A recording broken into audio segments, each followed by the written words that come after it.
comfortable with the BMW iX. The switches for the seat settings are located on the front doors. Use them to change the longitudinal direction, the height, as well as the seat and backrest angle. The optional multifunctional seats for driver and passenger offer even more functions to make your electric experience super comfortable, like extra buttons for the memory function and another that leads directly to the seat comfort menu.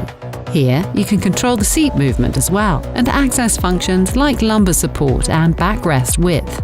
Simply select the seat and click on a point to choose the desired function. Use the BMW controller or drag the arrow to select the preferred setting. For your relaxation, the multifunctional seats offer a massage feature. In the menu, activate and select the massage level, speed, and type of massage. With the Set Automatically function active, the driver's seat position will be saved in the active driver profile while driving. This position can be retrieved by calling up the corresponding driver profile.